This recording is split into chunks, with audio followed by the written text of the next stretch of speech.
भक्ति बिंदु चैनल में बहुत बहुत स्वागत है। तो दोस्तों, आज की वीडियो में आपको सुनाने जा रही हूँ कहानी, शिक्षाप्रद कहानी, सच्ची ईश्वर भक्ति।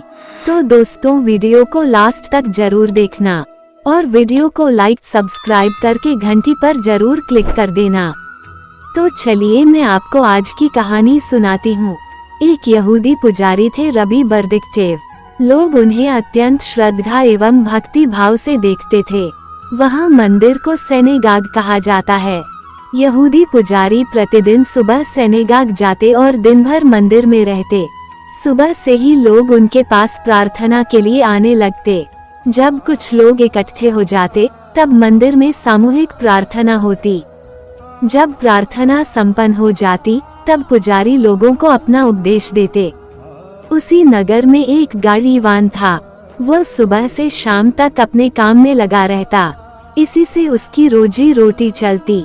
ये सोचकर उसके मन में बहुत दुख होता कि मैं हमेशा अपना पेट पालने के लिए काम धंधे में लगा रहता हूँ, जबकि लोग मंदिर में जाते हैं और प्रार्थना करते हैं। मुझ जैसा पापी शायद ही कोई इस संसार में हो। ये सोचकर उसका मन आत्मग्लानि से भर जाता था। सोचते सोचते कभी तो उसका मन और शरीर इतना शिथिल हो जाता कि वह अपना काम भी ठीक से नहीं कर पाता। इससे उसको दूसरों की झिड़कियां सुननी पड़ती। जब इस बात का बोझ उसके मन में बहुत अधिक बढ़ गया, तब उसने एक दिन यहूदी पुजारी के पास जाकर अपने मन की बात कहने का निश्चय किया।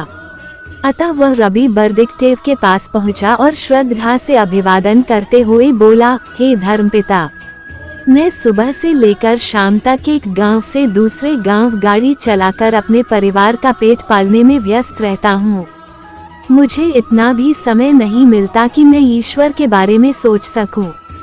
ऐसी स्थिति में मंदिर में आकर प्रार्थना करना तो बहुत दूर की बात है। पुजारी ने देखा कि गाड़ीवान की आंखों में एक भय और असहाय होने की भावना झांक रही है। उसकी बात सुनकर पुजारी ने कहा, तो इसमें दुखी होने की क्या बात है?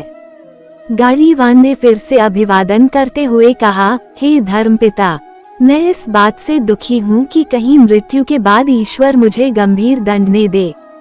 स्वामी, मैं न तो कभी मंदिर आ पाया हूँ और लगता भी नहीं कि कभी आ पाऊंगा।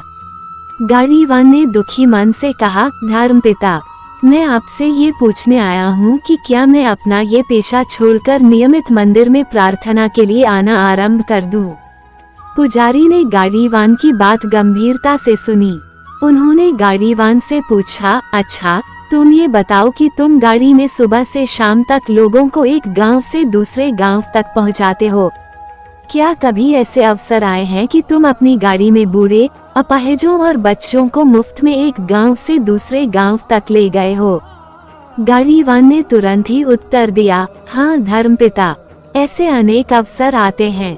यहाँ तक कि जब मुझे ये लगता है कि राहगीर पैदल चल पाने में असमर्थ है, तब मैं उसे अपनी गाड़ी में बिठा लेता हूँ। पुजारी गाड़ीवान की यह बात सुनकर अत्यंत उत्साहित हुए। उन्होंने गाड़ीवान से कहा, तब तुम अपना पेशा बिल्कुल मत छोड़ो। थके हुए बूढ़ों, अपाहिजों, रोगियों और बच्चों को कष्ट से राहत देना ही ईश्वर की सच्ची प्रार्थना है। जिनके मन में करुणा और सेवा की यह भावना रहती है, उनके लिए पृथ्वी का प्रत्येक कण मंदिर के समान होता है और उनके जीवन की प्रत्येक सांस में ईश्वर की प्रार्थना बसी रहती है। मंदिर में तो वे लोग आते हैं जो अपने कर्मों द्वारा ईश्वर की प्रार्थना नहीं कर पाते। तुम्हें मंदिर आने की बिल्कुल जरूरत नहीं है। सच तो यह है कि सच्ची प्रार्थना तो तुम ही कर रहे हो। ये सुनकर गाड़ीवान अभिभूत हो उठा।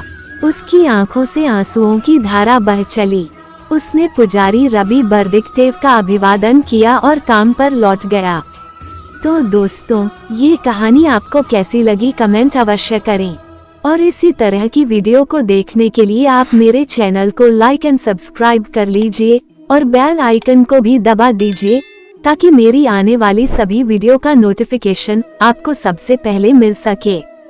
और वीडियो को अपने दोस्तों के साथ भी शेयर करना ना भूलें। राधे राधे।